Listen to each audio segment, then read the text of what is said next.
دن T V کے ناظرین کی خدمت میں نعمان ربانی کا السلام علیکم۔ دوستو، آج ہم بات کریں گے دنیا کی 10 مشہور ترین شخصیت کی جو دائرہ اسلام میں داخل ہو گئے۔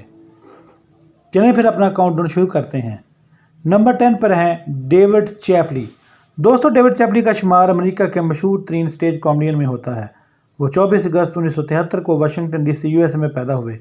وہ ایک اچھے کامیڈین، رائٹر اور پروڈیوسر ہیں۔ دوستو، ڈیوڈ چیپلی نے بعد میں اسلام قبول کر لیا اور آج کل امریکہ میں اپنی اسلامی زندگی خوش و خرم طریقے سے گزار رہے ہیں۔ تو نمبر 9 پر ہیں لنڈسے لوہان۔ لنڈسے لوہان 2 جولائی 1986 میں نیو یارک US میں پیدا ہوئی۔ لنڈسے لوہان کے ماں باپ کا تعلق امریکہ کی ایک کرسچن فیملی سے تھا۔ لنڈسے لوہان کا شمار ہالی ووڈ کے مشہور اداکاروں میں ہوتا ہے۔ لنڈسے لوہان کی بے شمار مشہور ہالی ووڈ موویز ہیں، لیکن ان کی پہچان مشہور فلم سیریز اسکیری ہے، جس کے پارٹ 5 میں لنڈسے لوہان نے اپنی اداکاری کا لوہا منوایا ہے۔ لنڈسے لوہان نے بھی اپنے فلمی کیریئر کے کچھ عرصے بعد اسلام قبول کر لیا اور وہ مسلمان ہو گئی۔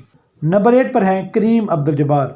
دوستو، کریم عبد الجبار 16 اپریل 1947 کو نیو یارک USA میں پیدا ہوئے، یعنی پاکستان کے معرض وجود میں آنے سے 3 ماہ پہلے۔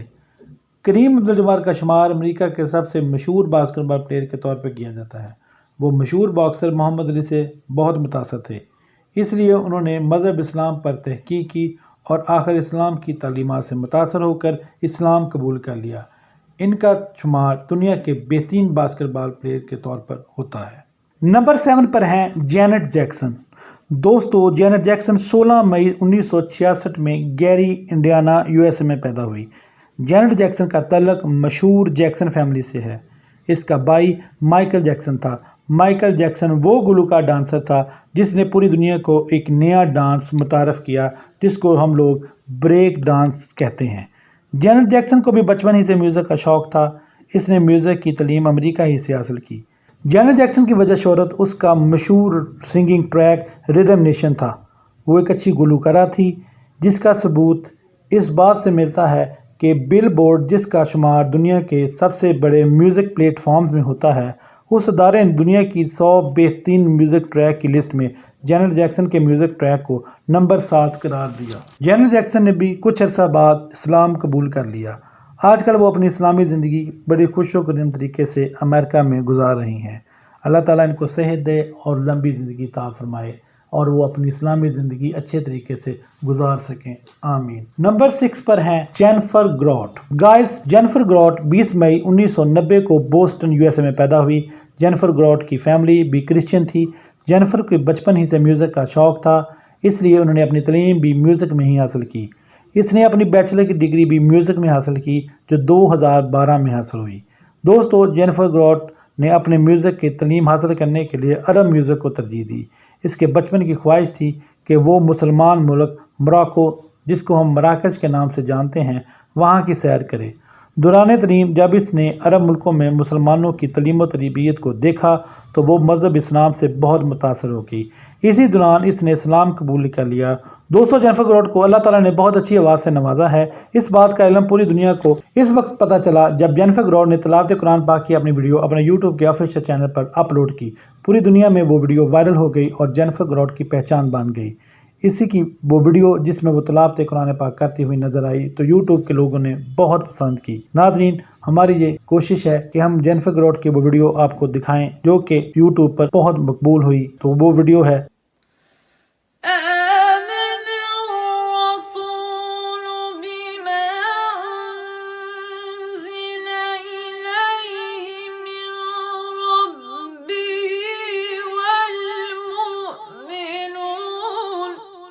ناظرین، آپ نے جینیفر گراٹ کی تلاوت قرآن پاک کی ویڈیو دیکھی۔ آپ خود یہ بات سمجھ گئے ہوں گے کہ اللہ تعالیٰ نے اس کو بہت اچھی آواز سے نوازا ہے اور وہ تلاوت قرآن پاک بہت اچھے طریقے سے پڑھ رہی ہیں۔ اللہ تعالیٰ ان کی زندگی لمبی کرے اور ان کو اسلامی زندگی پر چلنے کی توفیق فرمائے، آمین۔ نمبر 5 پر ہیں مائک ٹائسن۔ دوستو، مائک ٹائسن 30 جون 1966 کو نیو یارک USA میں پیدا ہوئے۔ مائک ٹائسن نے اپنے پروفیشنل کیریئر کا آغاز 1985 میں کیا۔ وہ ایک بہت مشہور باکسر ہیں۔ ان کی وجہ شہرت ان کا وہ باکسنگ مقابلہ ہے جس میں مائک ٹائسن نے اپنے حریف باکسر کا کان اپنے منہ میں لے کر چبا ڈالا تھا۔ ان کی یہ فائٹ ان کی شہرت کا سبب بن گئی۔ دوستو مائک ٹائسن بھی محمد علی باکسر سے بہت متاثر تھے، اس لیے انہوں نے بھی بعد میں اسلام قبول کر لیا۔ انہوں نے اپنا اسلامی نام عبدالعزیز چنا۔ اللہ تعالیٰ انہیں اپنی اسلامی زندگی اچھے طریقے سے گزارنے کی توفیق عطا فرمائے، آمین۔ نمبر 4 پر ہیں انوکی۔ دوستو انوکی 20 فروری 1943 کو جاپان میں پیدا ہوئے۔ انوکی کا شمار جاپان کے مشہور ریسلر میں ہوتا ہے، بلکہ اگر ان کو جاپان کی ریسلنگ فیڈریشن کا گاڈ فادر کہا جائے تو غلط نہ ہوگا۔ ان کی شہرت کی وجہ ان کا محمد علی باکسر کے ساتھ وہ مشہور فائٹ مقابلہ ہے جو 1976 میں ان دونوں کے درمیان ہوا۔ اس کے بعد انوکی کا شمار انٹرنیشنل ریسلر میں ہونے لگا۔ پاکستان میں انوکی کی وجہ شہرت پاکستان میں ان کا وہ مقابلہ ہے جب ان کا مقابلہ رستم زماں گاما پہلوان کے خاندان کے پہلوان اکی پہلوان سے ہوا۔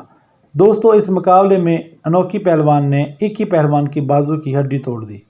اس شکست کے بعد گاما پہلوان کے خاندان نے انوکی کو دعوت دی کہ اگلے سال آپ کا مقابلہ ہمارے پہلوان زبیر عرف جارہ سے ہوگا، جو کہ اکی پہلوان کا بھتیجا تھا۔ 1978 میں یہ مشہور مقابلہ ہوا۔ دونوں پہلوانوں نے بہت کوشش کی لیکن آخرکار ججز نے اس مقابلے کو برابر قرار دے دیا۔ انوکی کی خدمات ریسلنگ میں پوری دنیا میں مانی جاتی ہے۔ انہوں نے پوری دنیا کے دورے کیے تو انہیں دین اسلام نے بہت متاثر کیا۔ آخرکار وہ دائرہ اسلام میں داخل ہو کر مسلمان ہو گئے۔ ان کا مسلمان نام محمد حسین انوکی رکھا گیا۔ 2010 میں ریسلنگ کے سب سے بڑے ادارے یعنی WWE نے اپنا سب سے بڑا اعزاز ہال آف فیم ان کو دیا۔ انوکی اپنی اسلامی زندگی خوش و گرم طریقے سے گزار رہے ہیں۔ اللہ تعالیٰ ان کو لمبی زندگی عطا فرمائے، آمین۔ نمبر 3 پر ہیں محمد یوسف۔ دوستو محمد یوسف 27 اگست 1974 میں لاہور پاکستان میں پیدا ہوئے۔ ان کا تعلق پاکستان کے ایک غریب کرسچین گھرانہ سے تھا۔ محمد یوسف کا نام یوسف یوحنا تھا۔ انہوں نے 26 فروری 1998 کو ساؤتھ افریقہ کے خلاف اپنا پہلا میچ کھیلا تھا۔ محمد یوسف نے اپنا کرکٹ کیریئر کا آغاز پاکستان کی طرف سے ٹیسٹ کرکٹ سے کیا تھا۔ ان کا پاکستان کی طرف سے پہلا میچ 26 فروری 1998 کو ساؤتھ افریقہ کے ساتھ ہوا۔ پاکستان سے اپنے کرکٹ کیریئر میں وہ ایک کامیاب بیٹسمین تھے۔ ان کا شمار دنیا کے بہترین کرکٹرز میں ہوتا ہے۔ اپنے کرکٹ کے کیریئر کے دوران وہ سعید انور کرکٹر سے بہت متاثر تھے۔ ان سے ہی متاثر ہو کر انہوں نے اسلام قبول کیا تھا۔ ان کا نام پہلے یوسف یوحنا تھا جو بعد میں بدل کر محمد یوسف ہو گیا۔ محمد یوسف نے 2005 میں اسلام قبول کر لیا اور وہ مسلمان ہو گئے۔ انہوں نے اپنے کیریئر کا آخری میچ 22 دسمبر 2010 کو کھیلا تھا۔ یہ میچ ان کا ون ڈے تھا اور یہ انگلینڈ کے خلاف ہوا تھا۔ محمد یوسف کے اسلام قبول کرنے کے بعد ان کی زوجہ نے بھی اسلام قبول کر لیا تھا۔ اللہ تعالیٰ ان کو خوش و خرم زندگی عطا فرمائے، آمین۔ نمبر 2 پر ہیں AR رحمان۔ دوستو AR رحمان 6 جنوری 1967 کو انڈیا میں پیدا ہوئے۔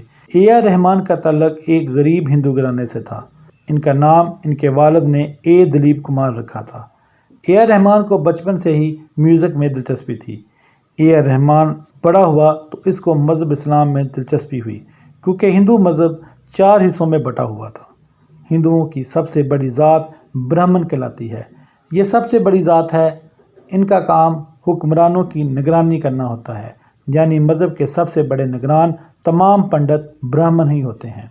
بادشاہ بھی ان کا حکم نہیں ٹال سکتا۔ ہندوؤں میں یہ سب سے اعلیٰ ذات ہے۔ اس کے بعد آتے ہیں کھشتری۔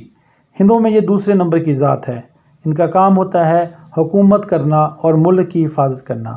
ملک کا بادشاہ بھی کھشتری ہوتا ہے اور فوج کا سپہ سالار بھی کھشتری ہوتا ہے، لیکن حکومت کے بڑے فیصلے برہمن ہی کرتے ہیں۔ اس کے بعد نمبر آتا ہے ویش کا۔ جی ہاں، ویش کا کام ہوتا ہے صنعت کاری، کاروبار کرنا، یعنی ملک میں چلنے والے کاروبار میں کارخانے، دکانیں، کاشتکاری وغیرہ تمام کاروبار ویش ہی کی ذمہ داری ہے، یعنی ملک کا اقتصادی نظام ویش ہی چلاتے ہیں۔ اس کے بعد نمبر آتا ہے شودر کا۔ شودر ہندوؤں میں سب سے کم تر ذات ہوتی ہے۔ ہندو معاشرہ میں ان کی حیثیت کیڑے مکوڑوں جیسی ہوتی ہے۔ ہندو مذہب میں ذات پات کی اس تقسیم کی وجہ سے غریب ہندو اپنے مذہب کے خلاف ہے۔ AR رحمان بھی معاشرے کی اس تقسیم کی وجہ سے ہی اپنے مذہب سے بیزار ہوا۔ جب اس نے سچ کی تلاش کی تو اس کو مذہب اسلام میں ہی سچائی نظر آئی اور وہ مسلمان ہو گیا۔ اس کا مسلمان نام اللہ رحمان رکھا گیا۔ فلموں میں اس نے موسیقاری کا آغاز تلگو فلموں سے کیا۔ اس کو شہرت اس وقت ملی جب اس کی تیلگو فلم روجا کا میوزک اردو ڈبنگ میں ہوا تو اے آر رحمان نے روجا کا میوزک دوبارہ اردو ٹریک میں کیا۔ اے آر رحمان کا اردو میوزک لوگوں میں اتنا پسند کیا گیا کہ اس کے بعد اس نے اپنی پہلی ہندی فلم رنگیلا کا میوزک دیا تو وہ اتنا مقبول ہوا کہ اس کی آڈیو کیسٹ کی سیل نے تمام ملک کے ریکارڈ توڑ دیے۔ اس کے بعد اے آر رحمان نے بہت سی ہٹ فلموں میں میوزک دیا جو بہت مشہور ہوا۔ اے آر رحمان کی زندگی کا عروج کا وہ لمحہ اس وقت آیا جب ان کی فلم سلیم ملینیم ڈاگ کے میوزک کو آسکر ایوارڈ ملا۔ یہ انڈین میوزک انڈسٹری میں پہلی دفعہ ہوا تھا کہ کسی انڈین میوزک ڈائریکٹر کو میوزک کا سب سے بڑا ایوارڈ یعنی آسکر ایوارڈ ملا ہو۔ آج ان کا شمار مسلمان مشہور شخصیتوں میں ہوتا ہے۔ اللہ تعالیٰ ان کی زندگی لمبی کرے اور وہ اچھی زندگی گزاریں، آمین۔ نمبر 1 پر ہے محمد علی کلے۔ جی ہاں دوستو، ہماری رینکنگ میں محمد علی کلے کا پہلا نمبر ہے۔ محمد علی کلے 7 جنوری 1941 کو US میں پیدا ہوئے۔ محمد علی کلے اپنی تعلیم مکمل کر کے USA کی فوج میں بھرتی ہو گئے۔ اسی دوران باکسنگ کھیلنی شروع کر دی اور اس وقت باکسنگ کے تمام بڑے مقابلے جیتنا شروع کر دیے۔ اس کے بعد انہوں نے فوج کی نوکری کو چھوڑ دیا اور باکسنگ کو ہی اپنا پروفیشن بنا لیا۔ محمد علی کا شمار امریکہ کے امیر 3 لوگوں میں ہوتا تھا۔ محمد علی کا رول امریکی سیاست میں بھی بہت اہم رہا ہے۔ محمد علی نے اپنے دوست ڈونلڈ ٹرمپ جو کہ اس وقت موجودہ امریکن صدر ہیں ان کا بھی ابتدائی دور میں بہت ساتھ دیا۔